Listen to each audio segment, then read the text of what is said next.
अगर भाई आप गांव में रहते हो और खेती के साथ ऐसा काम शुरू करना चाहते हो जिसे खर्चा कम और कमाई ज्यादा हो, तो आप इस वीडियो को पूरा देखना। और इसमें मैं आपको एक ऐसा बिजनेस बताऊंगा जो कई किसान घर बैठे हजारों रुपए कमा रहे हैं। क्यों? क्योंकि इसकी डिमांड बढ़ती जा रही है। भाई मैं हाँ भाई, वो है वर्मी कंपोस्ट यानी केचुआ खाद। जिस गोबर को और जिस खेत के कचरे को लोग बेकार समझ रहे हैं, उससे लोग बहुत अच्छा पैसा कमा रहे हैं। अब खेती में सबसे बड़ी समस्या क्या हो रही है? खाद का बढ़ता खर्च, मिट्टी की कमजोर और पहले जैसे उत्पादन नहीं। पर भाई वर्मी कंपोस्ट फिर से मिट्टी को जिंदा करने में काम आ रहा है। पर बहुत से किसान एक गलती कर देते हैं जिनसे उन्हें शुरुआत में नुकसान उठाना पड़ता है। जानने के लिए वीडियो आखिर तक जरूर देखना। अब सबसे बड़ा सवाल, शुरुआत कैसे करें? उसके लिए थोड़ी सी खुली जगह, जैविक कचरा, गोबर और केचुआ चाहिए। आप शुरुआत करो, बेड बनाओ, फिर उसमें जैविक कचरा डालें, फिर उसमें गोबर डालें और उसके बाद केचुआ डालें। यानी 45 से 60 दिन में आपकी वर्मी कंपोस्ट तैयार हो जाती है। और अब कमाए समझो। इसे बहुत से किसान छोटे स्तर में शुरू करते हैं और इसे कमाई गोबर बेचकर, केचुआ बेचकर और डायरेक्ट नर्सरी में सप्लाई करके भी हो जाती है। यानी एक चीज से कमाई के बहुत से रास्ते हैं। रुको भाई, बहुत से किसान ये गलती कर देते हैं जिसे पूरे बेड के केचुए मर जाते हैं। आपको ये गलती नहीं करनी। सबसे बड़ी गलती, बहुत से किसान बेड में ज्यादा पानी डाल देते हैं और धूप में खुला छोड़ देते हैं, जिसे बेड में बदबू आने लगती है और केचुआ मर जाता है।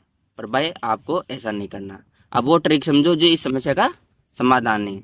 आपको बेड के ऊपर गिली जूट की बोरी डालो, जिससे लंबे लंबे समय तक बने रहे और जल्दी तैयार हो जाए बेड। भाई मैंने आपको 3 चीजें बता दी। शुरुआत कैसे करें, कौन सी गलती नहीं करनी चाहिए और कमाई कैसे शुरू होती है। पर भाई सबसे जरूरी बात, बहुत से किसान ये बोलते हैं कि हम केचुआ खाद तो बना ले, पर हमें केचुए के बारे में पता नहीं है। पर भाई इसका समस्या का समाधान भी लेकर आया हूँ। मैं आपको बताऊंगा कौन सा केचुआ लेकर आना है, कौन सी प्रजाति लेकर आना है। पर उसके लिए वीडियो को पूरा देखना। अगर आपने आधी सुनी बात सुनकर जाओगे तो आपको ही नुकसान होगा।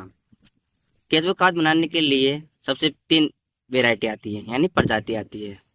तो वो है, पहली एपिजिक, दूसरी एंडोजिक, तीसरी एनेसिक। अब आप बोलोगे कि भाई तीनों में से बेस्ट कौन सी है? पर भाई मैं आपको जरूर बताऊंगा। उनमें से सबसे बेस्ट है एपिजिक। क्यों? क्योंकि भाई वो खाद और जैविक कचरे का ज्यादा अपघटन करती है और तेजी से करती है और मिट्टी का कम करती है। हमें खाद बनानी है तो खाद का ही अपघटन ज्यादा हो, इसलिए हमें एपीजी लेकर आनी है। अब बहुत से किसान इतनी सी जानकारी सुनकर ही लेकर आ जाते हैं।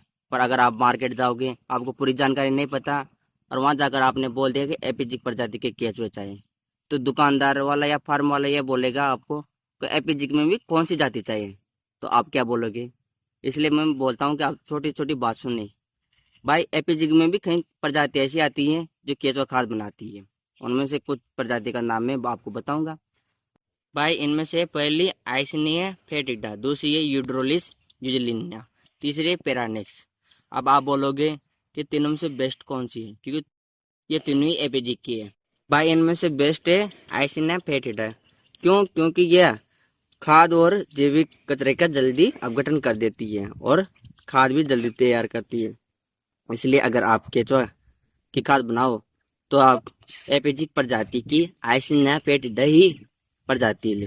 मुझे पता है कि आप वीडियो को लाइक भी कर दोगे और चैनल को सब्सक्राइब और फॉलो भी कर लोगे। पर मेन बात यहाँ पर आती है कि आप मेरी वीडियो को देख कर अपने पास ही रख लेते हैं, यानी आगे नहीं भेजते। पर भाई ये आपको जरूर करना चाहिए। आपके किसान भाई या आपके कोई दोस्त या फैमिली में जो खेती कर रहा है, उन सबको ये वीडियो देखनी चाहिए, क्योंकि उन सबको भी फायदा मिले और नुकसान से भी वो बचे। इसलिए आप जितना हो सके जितना मेरी वीडियो को शेयर करो। और एक ही नहीं, हर वीडियो को शेयर करना चाहिए। उसे क्या है, वो अगले को भी फायदा मिले। भाई आप वीडियो को अधिक से अधिक शेयर करो और कमेंट में बताओ कि आपके गांव में कौन अभी वर्मी कंपोस्ट कर रहा है या नहीं। अगर नहीं कर रहा है तो आप करोगे या नहीं, तो कमेंट जरूर कर लेना।